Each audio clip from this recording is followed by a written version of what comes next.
To jama'a, ga dai shi nan muna tare da mu har yanzu.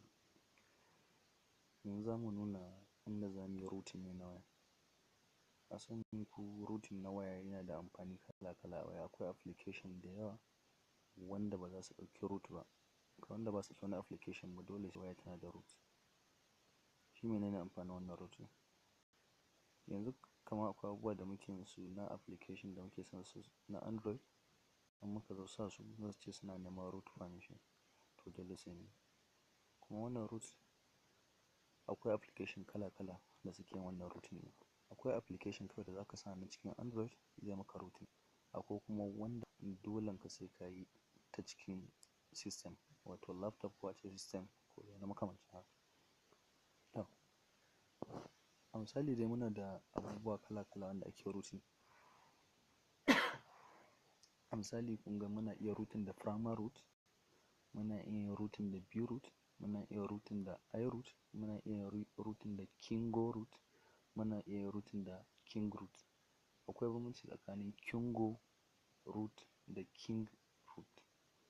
Bayan su kuma akwai application kala-kala da suke routing na waya, amma waɗannan su ne dai kusa-kusa dai wanda suka fi ma wayoyin da muke amfani da su. Amma akwai wayoyin yanzu da suka yi su na Android version 6 wato Marshmallow, su suna da bambanci. Yanzu kaman akwai Tecno W4, yanayin da ake routing ɗinta nata da bambanci da sauran. Ita dole sai ka yi flash recovery sannan ka ɗauko wasu abubuwa ka sa, amma insha Allah su ma waɗannan za mu zo kansu. Waɗannan dai mun fara yin 'yan ƙarƙasa ne haka. Su ma kaman wanda suke da Lollipop version 5, su ma akwai wanda ba su ɗaukan normal routing sai an yi musu wasu abubuwa, su ma duk za mu zo kan wannan. Yanzu dai kaman wannan yanzu M3 ne wanda ke hannuna. In za ku lura za ku ga B root a wannan pejin da muke ciki, sannan kuma ga Kingo root shi kuma a wannan pejin da muke ciki. Kuma duka kowanne za ta iya ma wannan waya. Yanzu misali bari mu shiga kaman B root.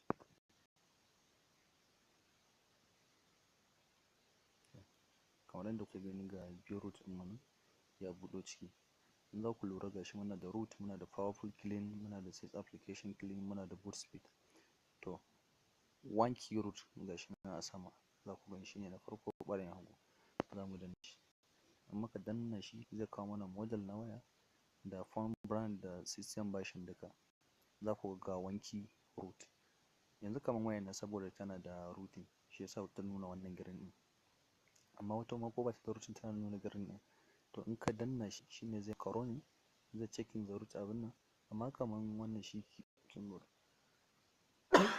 Kaman wannan dole shi sai da ya ga internet sannan yake aiki. Akwai waɗanda suke yi ba internet. Prama root yana yi ko ba internet, amma B root dole sai da internet, I root sai da internet, Kingo root haka, King root dukkansu. Ina ganin Prama ne kawai sai na system yawancinsu. Na system ma akwai masu amfani da internet. Shi ya sa kuka ga yayi cancel haka dole sai ya ga internet. Yanzu haka internet na nan yana kashe ni saboda wayan nan akwai root. To in ka kunna internet naka kasa, in har ya maka successfully za ka ga ya sa maka yayi routing successfully. In kuma har bai yi ba za ka ga ya sa maka jan abu. Shi ma wannan duk za mu zo kan shi da yardan Allah. Sannan kuma akwai wanda za ku ga ba da rubutu na Turanci suke zuwa ba, suna zuwa ne da rubutu na 'yan Chinese. A misali bari in ba ku misali da wannan kaman King root ɗin. Ga shi bari ku ga shi yanayin da yake. To kin ga King root ya kawo min Tecno M3 yana running yana dubawa. To kun ga yayi ticking ya nuna green. Wannan yana nuna alamun wannan wayan tana da routing kenan. In da ba ta da routing ja zai nuna. Amma shi ma ko da ba ta da routing dole sai ka kunna MB ka. Amma MB da yake ci ko 1 MB bai kai ba, ɗan kilobyte ne kaɗai yake ci. Shi ne zai sa sai ya maka routing. Amma kowanne da version kala-kala ne version ɗin, kuma kowace waya da yanayin version da take ɗauka. Maybe ƙila za ka iya sa version 4 ya zama bai maka aiki ba. Wayan ka ƙila sai ka sa version 3 ko version 5 ko makamancin haka. To kowanne da yanayin version ɗin da yake ɗauka. Don haka yanzu jama'a ina ganin za mu tsagaita daga nan wurin.